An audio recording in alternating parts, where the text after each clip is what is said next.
Fellas, you know Degree Cool Rush deodorant, right? Well, last year they changed the formula, and guys were mad about it. One dude even started a petition. So guess what? Degree heard us, admitted they messed up, and brought the original Cool Rush scent back exactly how it was. And it's in Walmart, Target, and other stores now for under $4. So grab some and remember why its cool, crisp, and fresh scent made it the #1 men's antiperspirant for the last decade. Degree Cool Rush is back, and it smells like victory for all of us.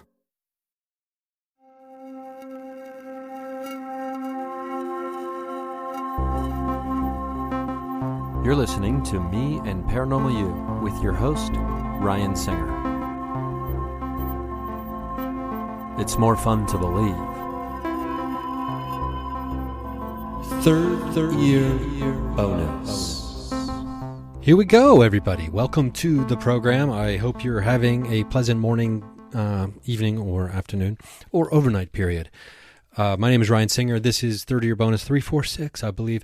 345, I think, was last week. There's a lot going on. There's a lot to discuss. There's many exciting things on the horizon. I, as always, am trying to, maintain my childlike level of excitement for many, many things. And, one of those things is the meditation program that I've embarked upon for months now. I don't know what you're using for meditation to ground yourself, to explore the astral plane, or to get out into the universe, but I hope you found something. Maybe it's just music. Maybe you like taking nature walks. I have been incredibly, I don't know what the word is. I'm super into the outside energy in the last 2 weeks. I have been just obsessed with going outside, and there are so many wonderful places to explore in nature in the city of Los Angeles. So who could blame me? Oh, I'm sorry. If you're watching this on Spotify, you can watch these episodes on Spotify now, which I highly recommend. My guy in the lower corner over there is my Yeti fell face down. Today, we're probably going to maybe read an excerpt from Far Journeys, Journeys Out of the Body. Also was the first book written by Robert Monroe. Far Journeys is the second book, and I will get to Ultimate Journeys, which is the third book, as soon as I'm finished with this bad boy. And updates on some paranormal things, obviously. This is a 30-year bonus of Me and Paranormal You. I am Ryan Singer. I'm a stand-up comedian. I'm a paranormal podcaster. I'm an author, I suppose. You could say I've published a book, and I have a second book that I'll be, releasing at some point this year. It will come out some point this year. We're very close to an edit that I think is, pretty good, hopefully. I don't know. I hope you like it. But there'll be more about that. And there's also more information over at patreon.com/Ryan Singer. You can find out more information over there. Nonetheless, I'll be on the road traveling from, early June to mid-August, so 2.5 straight months. Wow, I'm going to be out there on the float, and I hope to see you at a live comedy show while I'm out there. I'm also going to be doing paranormal things while I'm out there, so that's obviously very exciting as well.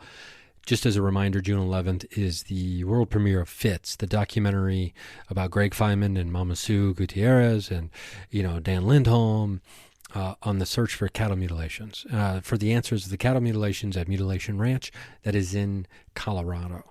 So there's going to be the world premiere of that at a theater in Trinidad, Colorado, at the Trinidad State Junior College at the Massari Theater on June 11th at 6 p.m. Mountain Standard Time.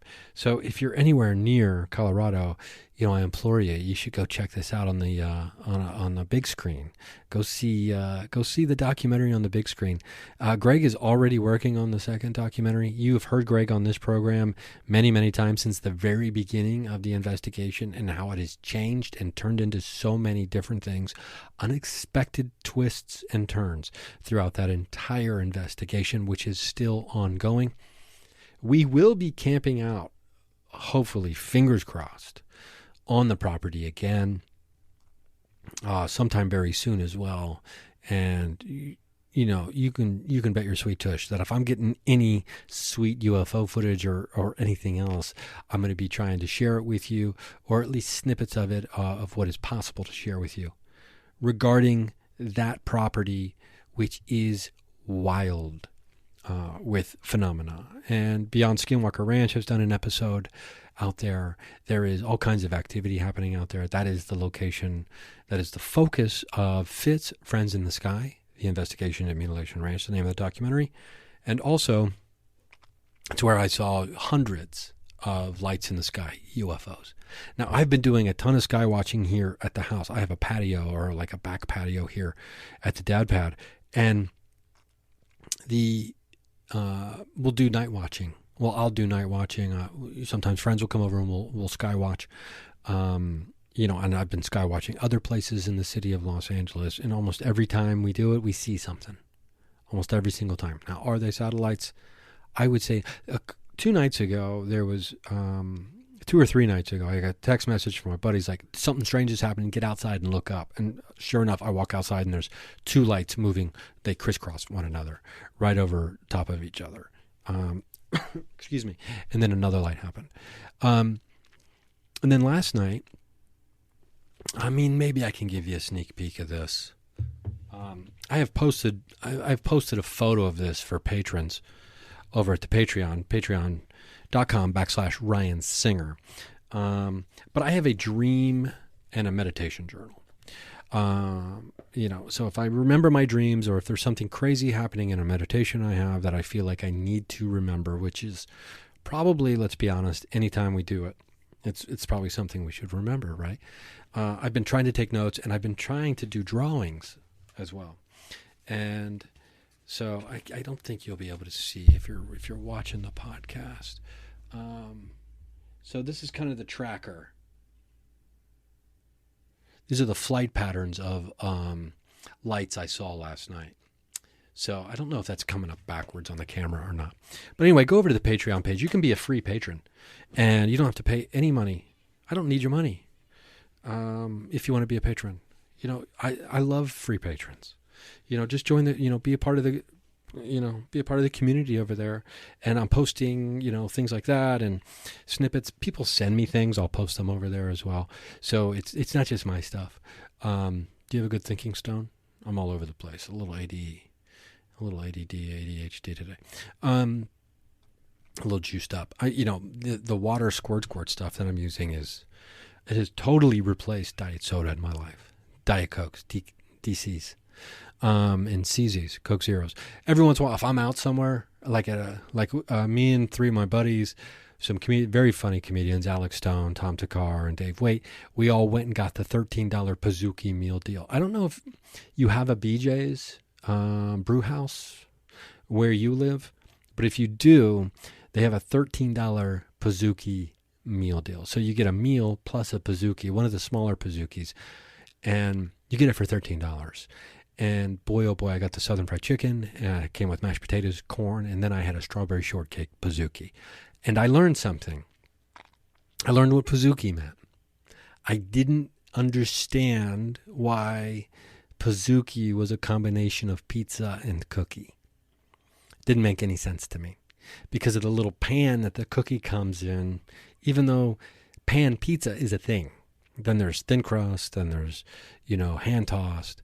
But they're not cooked in pans all the time, are they? I guess maybe they are. So that's why Pizookies, everyone in the world seems to understand what Pizookie meant, except me. I am the last guy who understood Pizookie. Now, is this tying into anything that we're talking about, this Pizookie talk? Well, I might have been the last guy in the world to understand what the word Pizookie meant, right? And I love when words get comboed into one another, right? I may have been the last guy in the world to understand Pizookie, but that doesn't mean I don't enjoy now knowing it and enjoy having a Pizookie. I've probably had a Pizookie before, which is a cookie with just ice cream on it, in case you didn't know. But I'm guessing you did, because I was the last guy in the world who didn't know what a Pizookie, or what the name, why Pizookie was the word for it. But this is the point. It's never too late to get into Pizookies and enjoy them, because I really, really enjoyed my Pizookie. And it's never too late to get into the paranormal. Maybe to embrace the experiences you have had in your life, or maybe to embrace the stories that people close to you have experienced in their lives. It's never too late to embrace high strangeness or the phenomena. And this isn't one of these things where you have to be, some, beautiful young person to like, oh, you got or a super athletically gifted, like we're not talking about, high level athletic, this is something that anybody can do, anybody can get into, and it can be very fulfilling, and it can be relaxing. It can be transcendent, dare I say. You can have an experience just maybe seeing lights dancing around in the sky that can change the way you view things. Maybe the interconnectivity between you and strangers. Or you can be overwhelmed emotionally by maybe a spontaneous paranormal experience. Because once you open yourself up to these things, typically you will be experiencing them more often. You kind of turn your light on, and so the phenomena understands that, I can go, this is a safe harbor for me to manifest myself in some way, if we want to look at it. Like we become lighthouses in the paranormal fog, right? So we are all the lighthouse in the paranormal fog as soon as we open our minds and we open our hearts to it. And I think we have to open our energy in general to it, right? And I think that encompasses heart and mind as a combo. So it's never too late to open yourself up to the paranormal world. And it could be simply just sitting in a chair outside your apartment or your house and looking at the daytime sky or even the nighttime sky. Most people would assume the nighttime sky would be the best time to do it, but hey, don't be fooled. Some of the best and the most compelling and life-changing or life-altering or monumental sightings that people can have will happen during daytime hours or at dusk, right? And when it's maybe just starting to get a little bit dark, and then boom, it's like, I saw a video the other day, my buddy Daniel sent me, that is bonkers, and it's a dusk video. And it's one of these, it doesn't have to be dark out to see the dancing lights or to see the unidentified flying objects. I would argue, let's argue is the wrong word, I would offer this thought to you. If you're listening to this podcast, the chances are you don't need to hear this, right? You're into the paranormal. You have had experiences.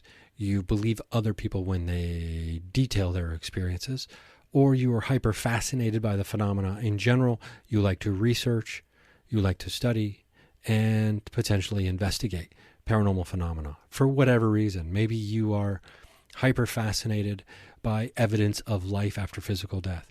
Maybe you believe that consciousness is the thread that ties everything together and there is no birth and or death in that other than the physical forms of which consciousness will then take. Maybe you just believe we're all the universe experiencing ourselves in these physical forms as a mirror to maybe learn lessons or to experience different things that consciousness, that immaterial energy cannot experience. Maybe you've seen an alien. Maybe you've seen a UFO. Maybe you know people who have been potentially abducted. Maybe you're fascinated by cattle mutilations. Maybe you are super into the idea that there are cryptids, creatures that seemingly don't fit into the materialistic paradigm or into the animal kingdom as it is currently defined. I would classify Bigfoot and all these other cryptids as paranormal in that way. And we kind of, since the beginning of this show 12 plus years ago, anything outside the normal is what we're considering the paranormal here. It doesn't have to be ghost, it doesn't have to be alien. In the past, I've run into people who are like, well, paranormal podcast, why are you talking about UFOs? That's alien stuff. Ghosts are paranormal. And then other people are like, why are you talking about ghosts? Aliens are paranormal, et cetera, et cetera. Those dividing lines seem to have dissolved over the years. And I think the pandemic had a big part of that. When people had a lot more free time not everybody, there were essential workers who had less free time. So let's be clear about that we do understand that. Anyway, you're never too old to be the lighthouse in the paranormal fog. You are never too old to embrace this, to get into it, to just take a walk around at night, peer up at the sky every once in a while. Maybe pay attention to the energies that you're feeling if you suspect that something might have a haunting or a spirit presence or creature presence. You know, the library is a great resource. Your local library can do so many things for you. And one of those things, obviously, is audiobooks, movies, books. Okay. The fact that I even have to say book is crazy. Books. You can also get free state park passes. At least here in the state of California, you can do that. Your local library will provide you with a state park pass, so you don't have to pay for parking at the park. Parking at the park. You don't have to pay for parking at the park if you get the parking pass. Okay. Now, I'm pretty sure I've got that right. Not all state parks or national parks some locations, participating locations, or whatever. It's like those commercials you always say. It was like, not available everywhere, only at participating locations. But I think, most of the state parks are pretty on board with this. But you can go and get pretty much a wide variety of books on, quantum physics, fringe science, the paranormal, true hauntings, ghost stories, cryptids, things like that, materialism, idealism, all that kind of stuff. You could even get Far Journeys, Robert A. Monroe. Okay, I don't know, is it Albert? I wouldn't be surprised if he's an Albert, a middle name Albert. But it's never too late to say, maybe you're sitting there and you're thinking to yourself, well, Ryan, I'm super interested in the paranormal. I'm listening to this podcast, which means I'm in the deepest recesses of the internet when it comes to the paranormal, because this isn't like, Last Podcast on the Left or something, right, where there's millions of people listening. So you're in the deep recesses. You're out here. You have searched and you have found and you have somehow wound up on this winding, weird road that is this show. Now, you're thinking to yourself, I just don't know how I would investigate.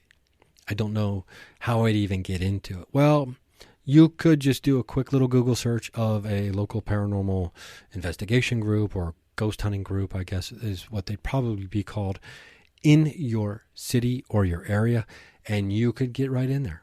Or you could just do it yourself. And you're like, do I have to buy equipment? No, you don't have to buy equipment. Uncle Baby Billy. I'm fighting myself from going into an Uncle Baby Billy impersonation here, because if you've never watched The Righteous Gemstones, I highly recommend it. Walton Goggins, his character Uncle Baby Billy, probably one of the funniest characters on television that I've ever seen. Now, you don't need the equipment. You don't need to go spend the money. Now, it could be helpful. I mean, if you love gadgets and you love that kind of thing, yes. Now, is it helpful to have at least a camera of some kind? I would say so. Even a digital recorder, potentially. I've got a bag full of gear right down here. I mean, I could show you my kit. Maybe we'll do that. We're coming up on a break here in about a minute and a half, so I don't want to start getting into the kit. This is the first time I've ever called it a kit, by the way. But maybe I wasn't planning on doing that. That's just something, but this is how this goes. We're going to get into the kit because I'm getting ready to hit the road here in about a week, and I love packing my car with gear. I love getting geared up, right? And I love gadgets. I'm not going to lie to you. I love gadgets. I've got gadgets in this bag that I've never used because I love gadgets so much. And then I don't always use them because I go to the thing that I go to my favorites often. And when we come back from break, we're gonna get into the kit. I'm gonna also pull a card because I want to show you one of my favorite gadgets, which isn't a gadget at all, although it could be considered an old school gadget. It's an Ascended Masters Oracle deck. Every time I've used this deck, it pulls bonkers cards. It is Bonk City, USA, population, whoever is using this deck. And I'm going to pull one card. Maybe one card, maybe two, maybe three. It's hard to not pull more than one card from this deck because it's such a good deck. Maybe we'll just see like if it has any indication. Excuse me, any indication. I've been fighting these allergies for like 3.5 weeks. I'm finally getting towards the back end of it, but we're going to see if there's any indication whatsoever of the strangest or the wildest paranormal activity, or if it'll give us some kind of leeway about how to find or how to fully embrace the paranormal activity that I'll be seeking out while I'm on the road doing stand-up comedy. So we're going to be right back after this short break. Patreon.com/Ryan Singer. No commercials ever for $3 a month. You can watch this show on Spotify. Are you doing that? I highly recommend watching the show on Spotify. You can see me actually panicking at times when I'm trying to see if I can actually read when I'm reading excerpts, etc., etc. You can see how it all happens. You can see that there's no breaks. It's just all stream of consciousness coming from me, from my mind, melding into your ears. Okay, we're going to be right back.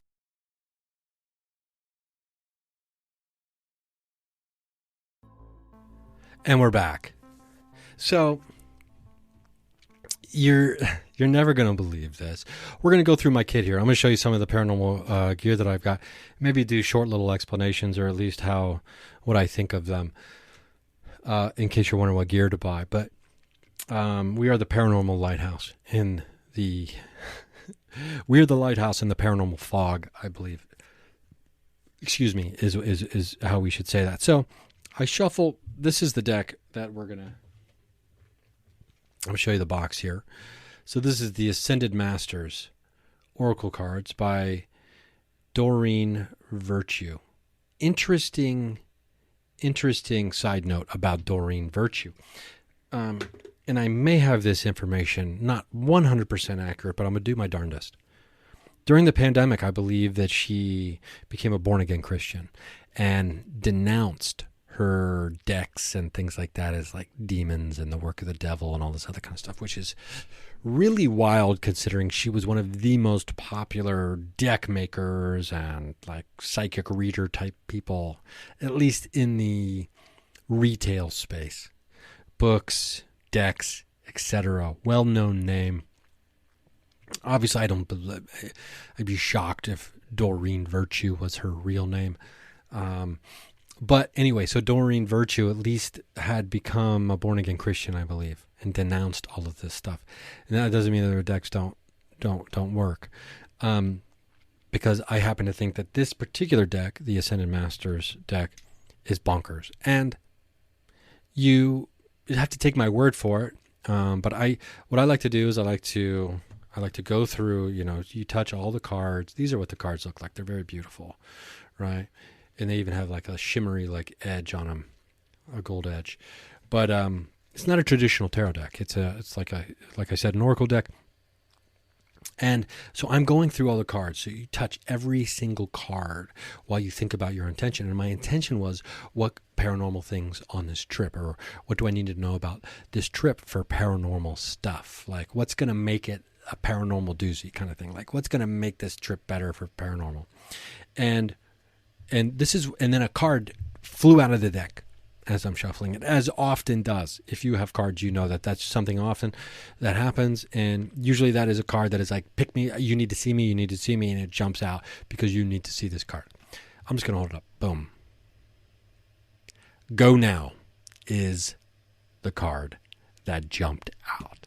So what do I need to do to get on this trip and to have some paranormal doozies? Go now. And I'm literally leaving in like a week. So I am going now. Although part of me is like, I should just leave like tonight. But I will tell you this, I can't. I have obligations. I am obliged to do a couple things, so I can't not stay. Let me just read Go Now. I put my reading glasses on in case you're listening and not watching. It's time for you to go, either away from a toxic situation or toward something desirable. This card signals that it's the right time to make your move. The conditions are ripe and perfect.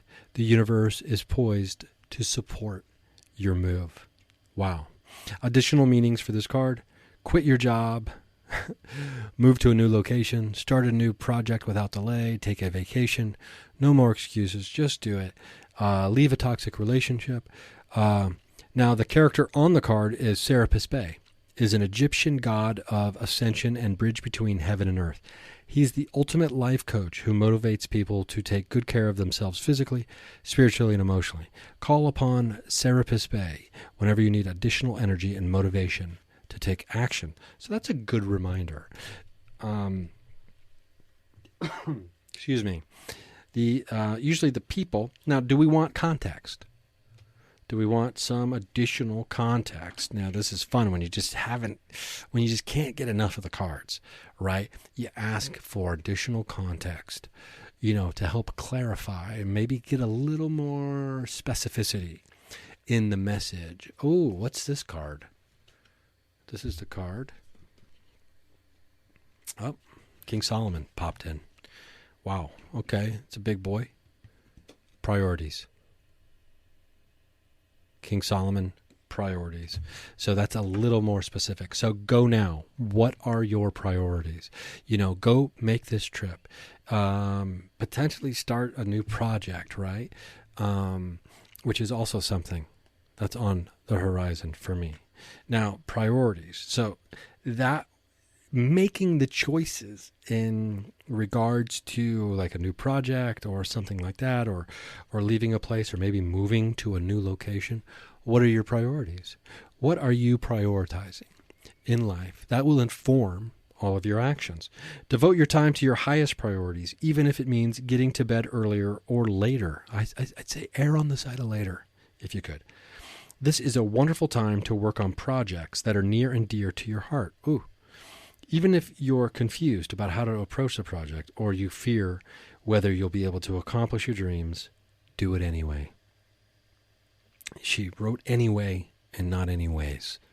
Hat tip, Doreen Virtue, because there's no S on the end of that word. Anyway, you'll feel elated by time and energy you invest in your true priorities, because your inner self will feel loved and well cared for. As you invest in your priorities, you're investing in yourself. Ooh. King Solomon ruled Israel following the death of his father, King David. Solomon was a wise and open-minded man who understood the power of the goddess thanks to the influence of his many wives. Solomon used spiritual alchemy to build the temple of the Ark of the Covenant, based upon architectural plans that his father had received in heavenly visions. Call upon King Solomon to resolve dilemmas, to build new projects, and to foster tolerance among various religious and spiritual paths. So, his many wives, right? So, of a different age. When holy men of a different age. Although, some might argue, depending on which religion now you subscribe to. Although I don't think polygamy is allowed in any religions anymore. If I'm not mistaken. So I could be wrong about that. Okay, so King David received heavenly visions about the dimensions of the temple of the Ark of the Covenant. And, when we get into like sacred geometry and we talk about Freemasonry, and all the Freemason temples are built to the same dimensions as King Solomon's temple. And so those dimensions are coming allegedly from King David, his heavenly visions. So just to tie that in a little bit to some of the things that we've talked about on the show over the years. So go now and have your priorities in line. Do we want a third card? Oh my God. Health and healing. Who doesn't want some of that? I think that's pretty self-explanatory. Go now, have your priorities in line, and you will experience health, and you will experience much needed healing. I think we all want to have good health, and we all also like to heal from whatever it is that may be ailing us, right? So, God, this deck is, I mean, I got to tell you, on a personal note, right, I have been looking forward to this summer trip. And the road, being on the open road and traveling on the highway and, seeing friends I haven't seen, and, maybe I see once a year or maybe a couple times a year if I'm lucky, it is healing for me. It's cathartic.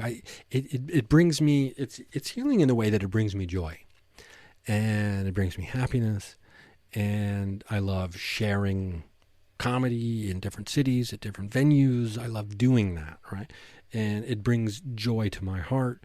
And when I'm stuck somewhere for too long, I guess I start to get cabin fever a little bit. And I really haven't. I've done a little bit of traveling this year, not a ton, but so these cards are resonating with me in a very cool way. So yeah, so this is actually one of my favorite tools that I like to use when I'm on investigation. Sometimes I'll just pull a card and see what it says and see if it can give us any insight or give me any insight on what I should be focusing on, where I should be going in a particular location, who I should be trying to contact, et cetera, et cetera. You got to go with your gut. I got a Mel meter in here. Okay, that's an EMF reader and also has a temperature gauge on it. This was a gift. A couple of these are gifts from my dear friend Matthew Jackson. This is a DAS-ANC. This is a spirit box. This is a rad one.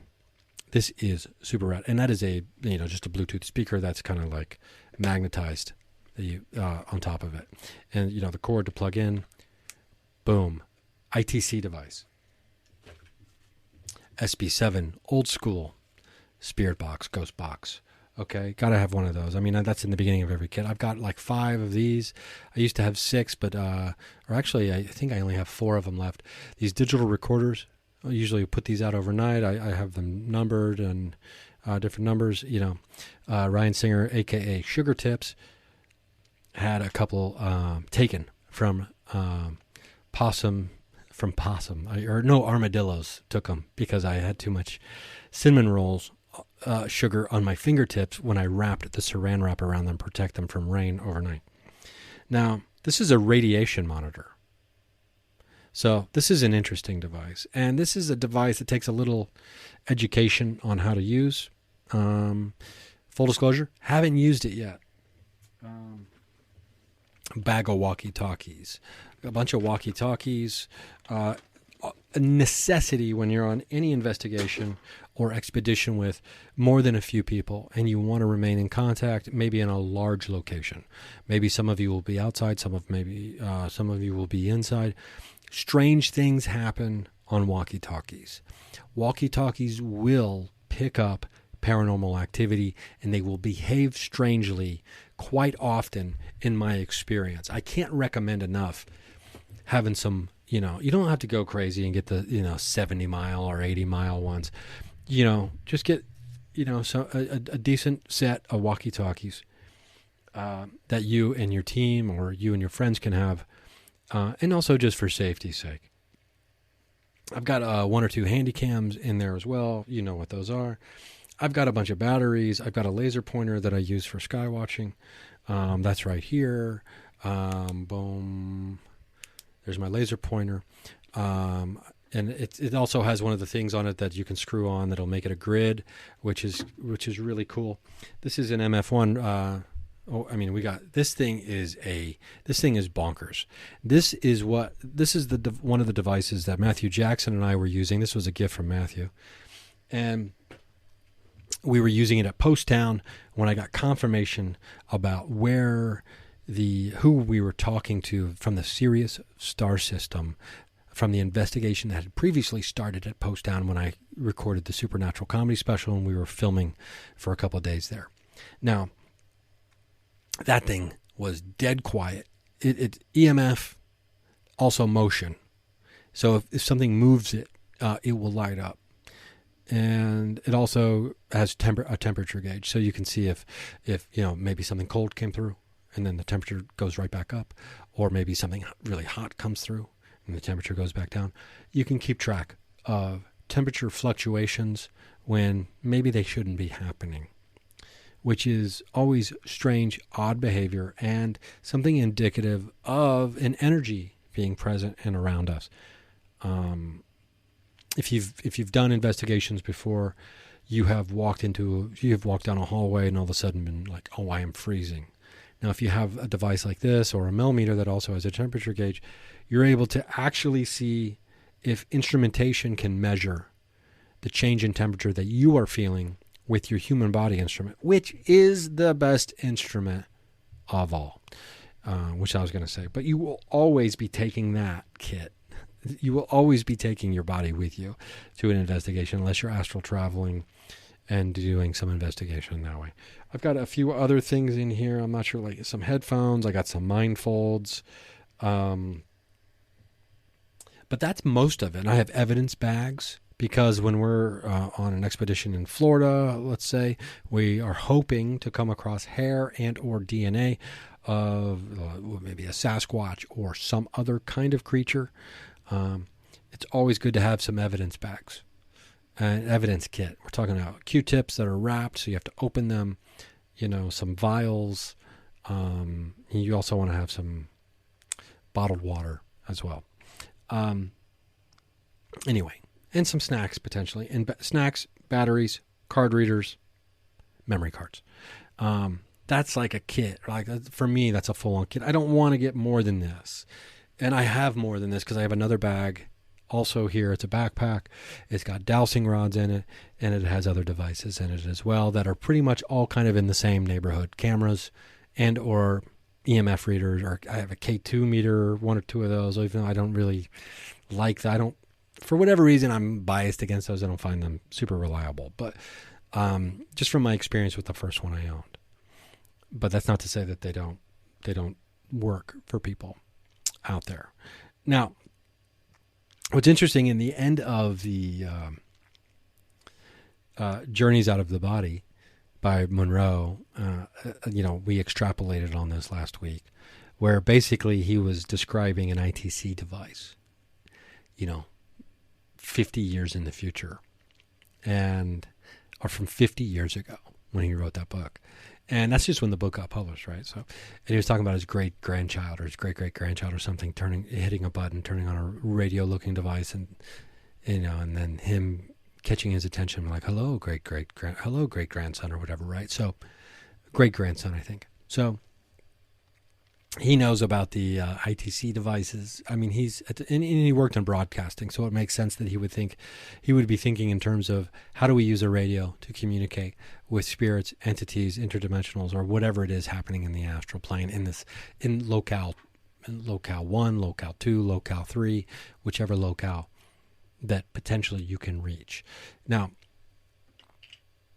I got some stomach relief pills here on the desk. Sorry, I got distracted. I was like, oh, what is this, candy? No, it's not candy. So it is interesting. So it's interesting how many different devices is what I'm trying to say here. And how many different ways we have thought of to try to establish communication with the thing that we don't fully understand, which is potentially consciousness, the soul, the spirit, the entities, the ghosts, whatever it is, or even the aliens or the creatures. How do we establish contact, and how do we capture it through instrumentation in case we are trying to convince some materialistically minded people that this is for real, right? We can also take notes. And let me see if I can find it here. It's a little dark in here right now, but because I really love this purple-blue vibe that we do for the video, at least for the time being. But this book is chock full of transcript. And when the explorers, the people who are part of the very early research with Monroe, are getting into locale 1, locale 2, they're getting into an out-of-body state. Now they're able to communicate with whoever is there, measuring them and talking to them through headphones or through a microphone in a different room. And they're having communications with others. right? Which is fascinating. And there's transcripts of this. Let's see here. Okay, so, well, that's just the rules that they try to go by. To resolve that possibility one way or the other, the process is ongoing and expanding. When we come back, we will dig into this a little bit. As soon as I'll find the right, I'll thumb through here. Oh my gosh. Yeah, I marked this one because it's bonkers. There's so much bonkers stuff in here. I look forward to sharing it with you. We're going to be right back. Patreon.com/Ryan Singer. $3 a month. No commercials. Even if you're a $1 a month or a free patron, you still get a free, commercial-free episode at least once a month over there. So, so go on over. And if you're one of the bigger patrons over there above those levels, I deeply thank you. I appreciate your support. You make these trips, these travels, the whole Fitz documentary, my involvement in it, all that very, very helpful. So we're going to be right back.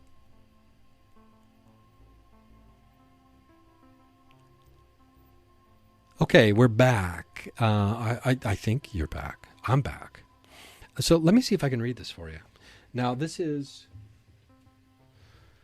some transcript action here. Okay, now this is a little ways into a conversation. You have a monitor, and sometimes an explorer will go out of body, and they will notice the monitor in the other room who is, observing and measuring and monitoring the experience of the explorer, as they called these early people who were volunteering to do these out-of-body things, to try to accumulate data and try to figure out what's going on. Sometimes when they would be able to communicate with a monitor, obviously, and even while they're out of body. Now, sometimes their voices would change, and their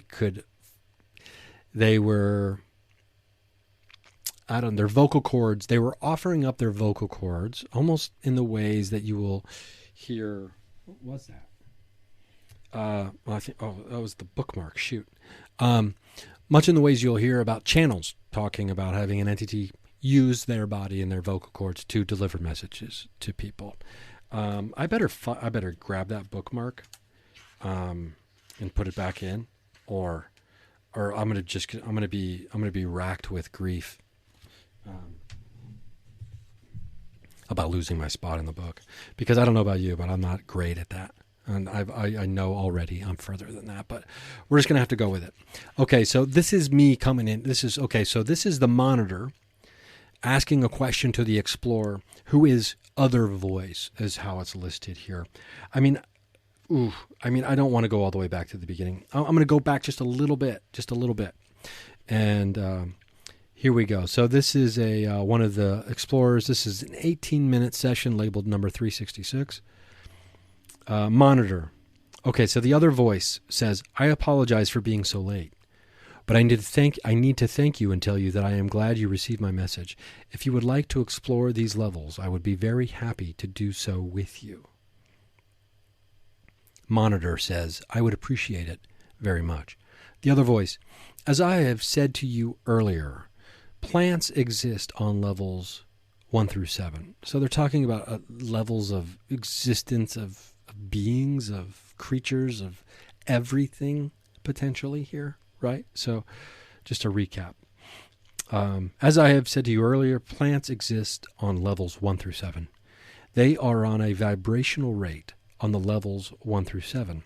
It is the same pattern. Animals exist on levels 8 through 14. And when a consciousness attains level 14, it can no longer go any higher unless it is willing to change its form of consciousness.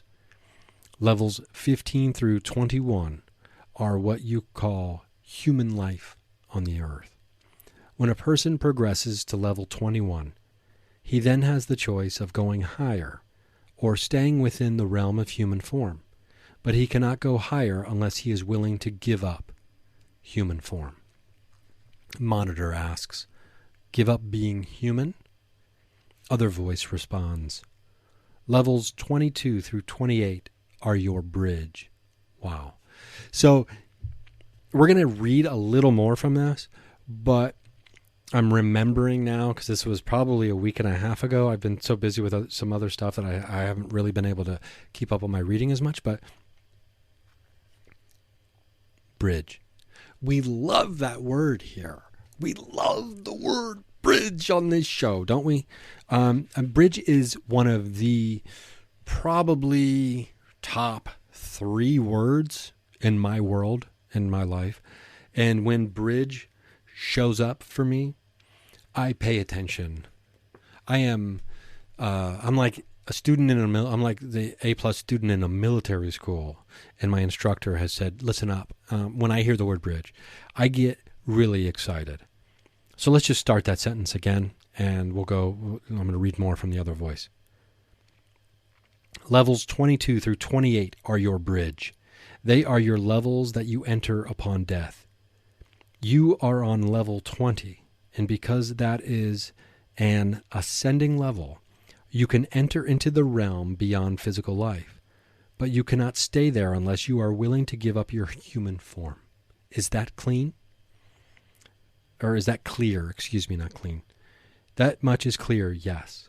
Other voice says, and then once a person or a consciousness, we are talking about consciousness, reaches level 28, the bridge is crossed. And from that point on, for a consciousness to evolve higher, it would not again assume human form of any kind, not even as a learning experience. I will never incarnate again as a human, as another form of life, yes, but not as a human. The words are very hard because your plane of existence is not the same. Perhaps I can explain it by asking you to image 7 of the circles,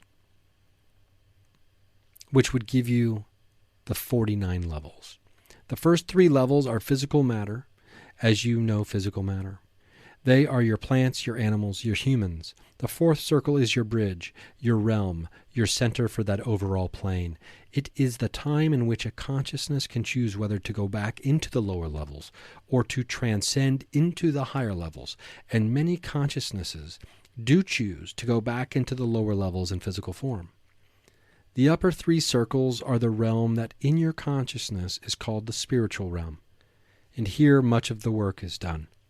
I could not help someone who was not on the 18th level very much because my plane, my vibrational rate, would be different. This is why it is hard for me to help you with specific problems. I can give you ideas, but I cannot give you the direct guidance. I could if you were on level 18. Our planes do touch, since yours is an ascending spiral. An ascending, what is your word for that? It is an ellipse. It is an ascending ellipse, and therefore I can cross and communicate with you, but not as directly. Once I reach level 49, which I will, I then leave all of this realm of existence. It does not mean I have reached the highest point by any means. It simply means I have left this group of 7, this overall group of 7. Imagine, if you will, the 7 circles enclosed in an even larger circle upon which 7 more circles are stacked, which is in turn enclosed in an even greater circle. Then you can have some idea of what infinity is. It does not ever stop. The monitor says, well, I must confess that it is kind of hard on my tiny, poor physical matter consciousness. The voice responds, that is true. I must. It is very hard on my consciousness also. I feel at times, because I am very near to completing the circle, that I have accomplished a major evolvement for my consciousness. But then when I try to explain it, I realize just how far I have yet to go, and how little I have actually gone through, because my level of consciousness is one of love. I leave you with love. Good day.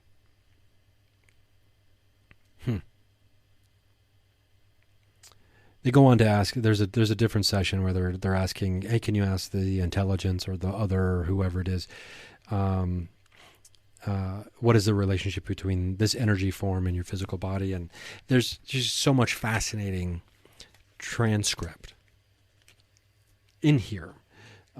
with apparent communication of, with whoever, whomever this may be, whatever this might be. Is it an entity separate from ourselves but connected through consciousness and through these 7 circles, these 7 layers, right? That each have 7 levels within inside of them. And then here's the 7 again. And, really hot about the 7 previously. And Mark Macy and the work that Mark Macy and Intuit, I believe, had done with trying to identify the 7. And I think I identified all of them except one. Now, still hoping to maybe convince Mr. Macy, against all odds, to try to come on the show. I'll keep you posted about that. As of now, no audio interview has been agreed upon for the show. And it's been a while since I followed up, so I kind of dropped the ball on that one. So maybe I'll follow back into that, because we've got the bridge. We've got 7, the number 7, which is, it's a magical number. It's a holy number. Everyone loves the number 7.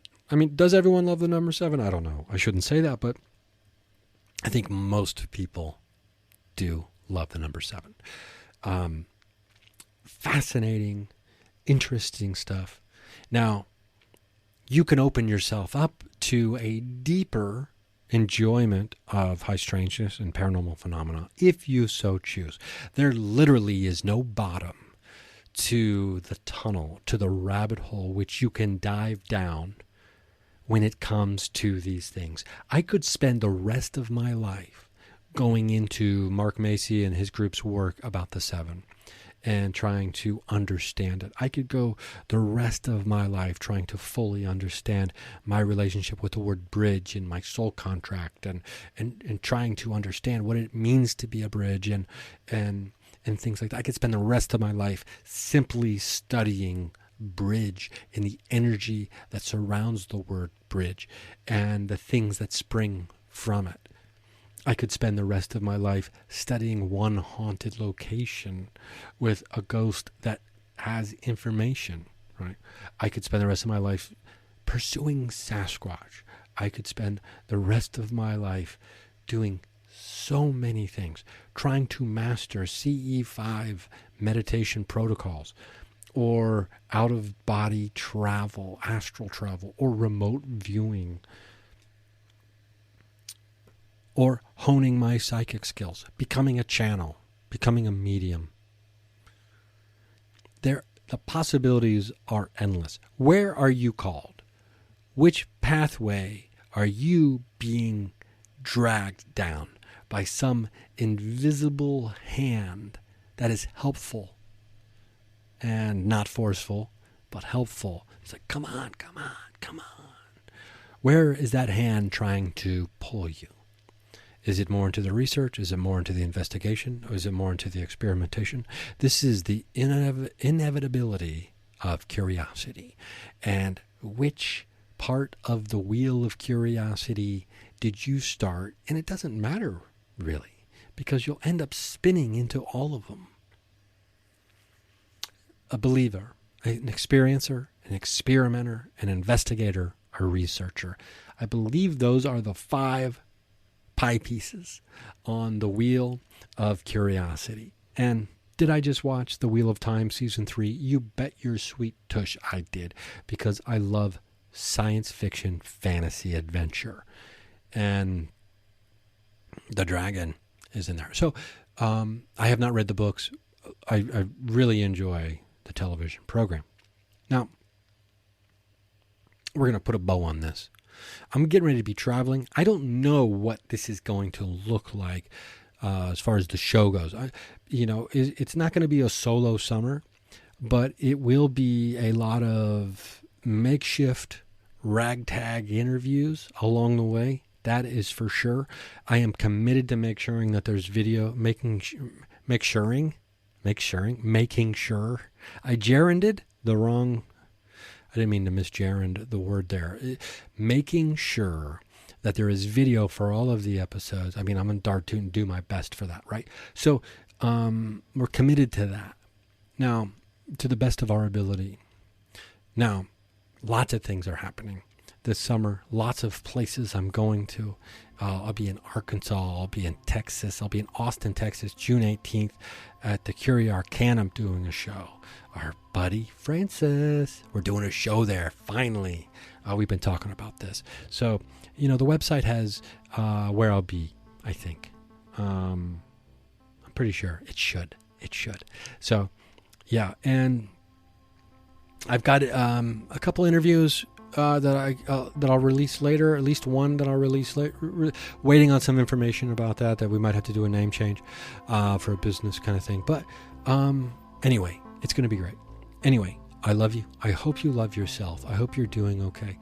And the summer is, my friend, what is it exactly? I don't know where I don't keep my phone by me during recording for obvious reasons, but something is happening on June 9th where, because I'm a Cancer, it's going to pop off. It's going to be great. So I'm looking forward to that. Our buddy, friend of the show, Renee Watt, gave us a heads up about that. So maybe we'll talk more about that next week because it'll be like kind of happening, or it'll be closer to happening. Anyway, yeah, so RyanSarenComedy.com. That's the website. And yeah, patreon.com/Orion Singer.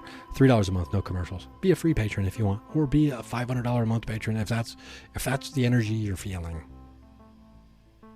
That's the energy you're feeling.